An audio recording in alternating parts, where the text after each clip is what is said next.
Hey guys, Punisher 88 here.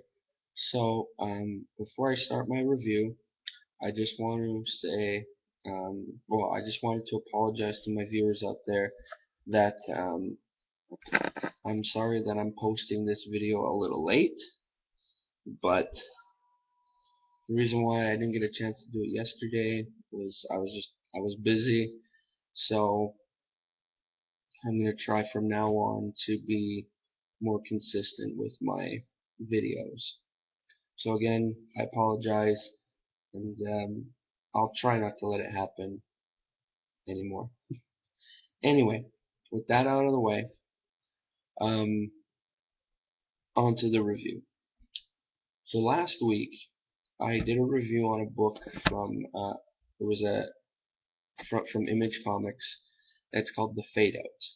It was the first issue, and it was by Ed Brubaker and Sean Phillips, and it was amazing.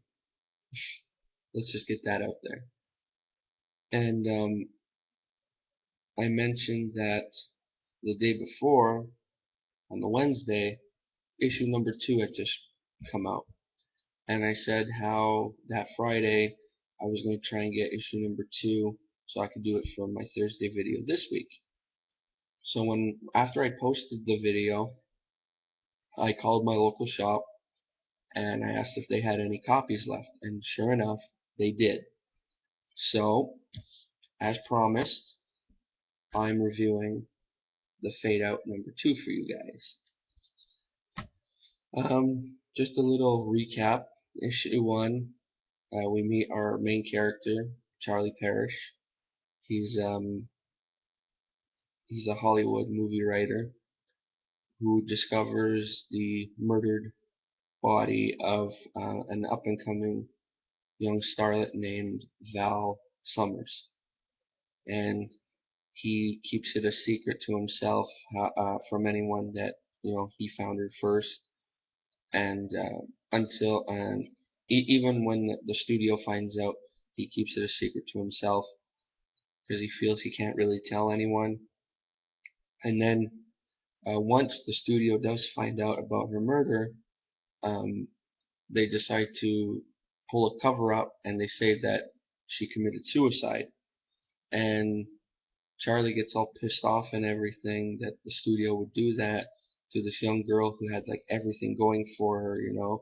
So in with all this going on, he feels he needs to tell someone, and he tells his buddy Gil Mason.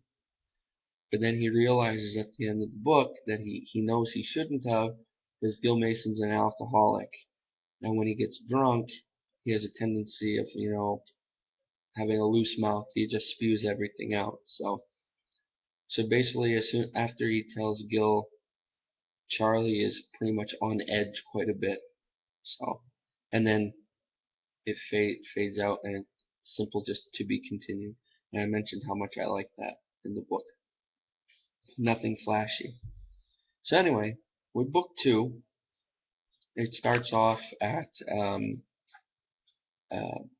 Val Summers' funeral, and Charlie's talking about how fake it feels to him because there's all these Hollywood stars there, and Charlie's trying to figure out, how many of these celebrities actually feel grief, and how many of them are just faking it in case there's a Hollywood reporter around or something. So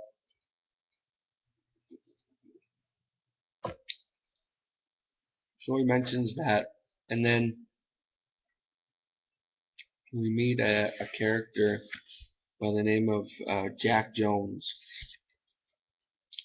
We only see him for about 1 page, and he mentions how him and Val Summers used to be child stars together, and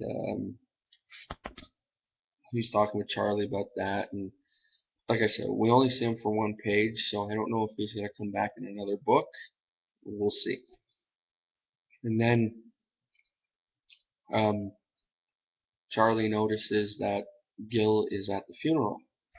Like, he's out of sight, but he notices Gil is there. and Charlie gets all nervous right away. He's all like, what are you doing here? We find out that Gil is drunk already, so you know Charlie gets really nervous and he walks him away.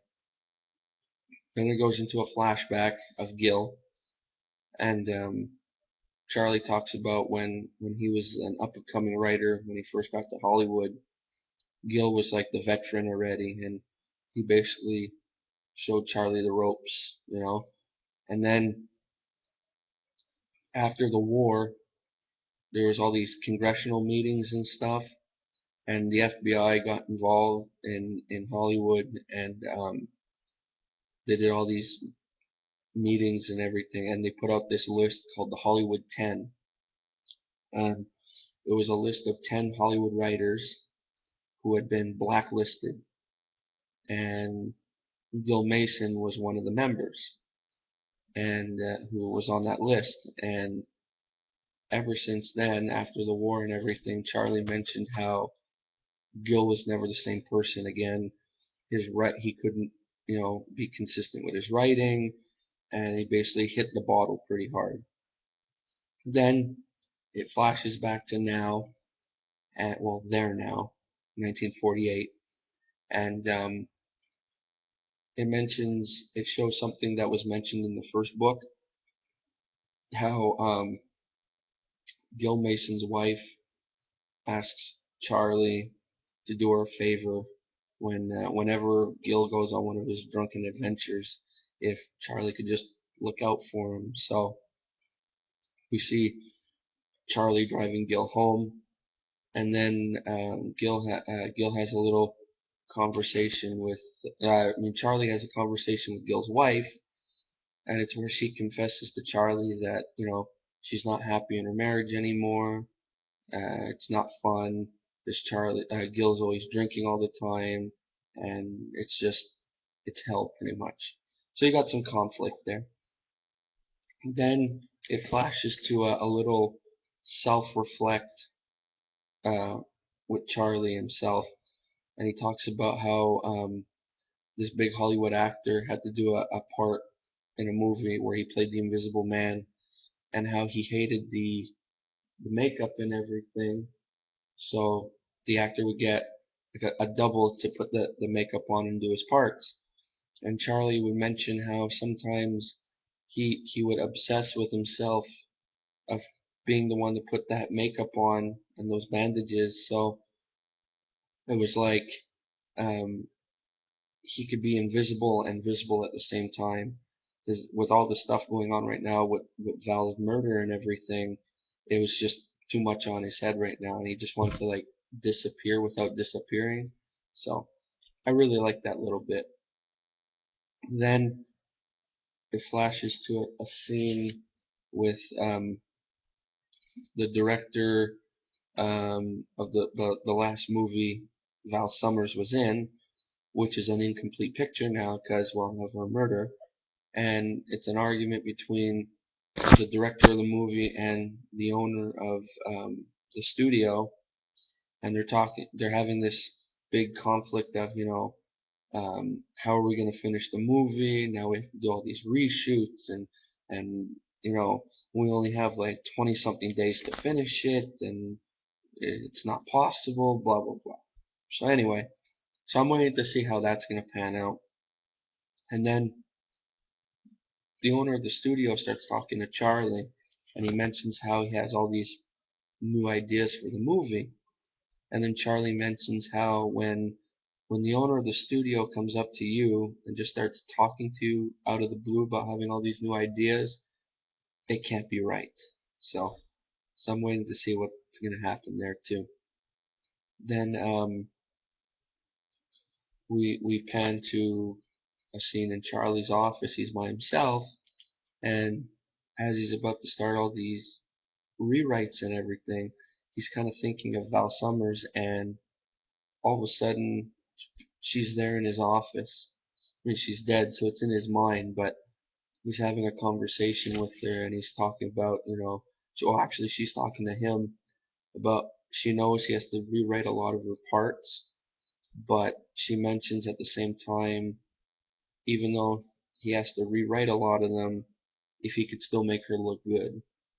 And then he says he'll do his best and everything. And then the whole conversation between Charlie and Val Summers is broken up with a phone call. And before he answers the phone, Charlie mentions that this can't be good. And sure enough, he's right, because it's Gil Mason's wife, and basically she calls Charlie to let him know that Gil has driven off in a drunken rampage, and she's worried about him. And Charlie's like, "Don't worry, I'll take care of it. I have a feeling I know where he is." And sure enough, we find Gil standing over Val Summers' grave. And when Charlie finds him, he tries to talk some sense into him, into Gil, and Gil just loses it, and he starts, you know, shouting all this stuff about, how are these Hollywood bastards gonna get away with this, blah blah blah. And then when Charlie still tries to calm him down, Gil just goes berserk and starts beating the crap out of Charlie. And then um, after he beats the crap out of him, Gil is all like, why did you tell me all this and everything. And Charlie's like, I don't even know, you know. And at the very last panel, it's, Charlie's patting Gil on the back and saying, "Come on, let's go get a drink." And then, like the last book, very nice and, nothing fancy, just to be continued. And that's it. That's the end of the book. So once again, I love the story. I can't wait for issue number 3 to come out. I don't know when it's coming out, but when it comes out, I'm gonna review it for you guys. And yeah, so that's the review. A couple other things about the books, I mean, that I'm really liking are, for one, on the back page of each issue, I noticed they're putting these like actor headshots from different, with a little description of what movie they were in. So I find that pretty cool. And actually, that's Val Summers, by the way. So yeah, so they're putting these little headshot things on the back of the covers. The covers themselves are really cool. I'm liking them. And then whatchamacallit? Oh yeah, not only do you get a comic when you read these books, but at the end, I mean, yes, you get the writer's page, talking about how much he enjoys doing such and such books and everything. But then you get these cool write-ups. So in issue 2 here, we got a write-up on Fatty Arbuckle, and it's cool. You get a little biography of these former, big Hollywood stars and everything. So I find it pretty cool. In issue 1, it was, well, I don't know if you could say it was neat. The artwork was neat, and it was because it was about this Hollywood actress, and the story's famous because of how she died. In 1932, she committed suicide by jumping off the Hollywood sign. That's what made her so famous. Well, because she was in these little bit role parts, and she wanted to, you know, do these big leading roles, and she was always being cast as, she was kind of like a typecast. She was, always playing these funny little comedic parts and stuff. And she couldn't take it anymore, so she jumped off the Hollywood sign.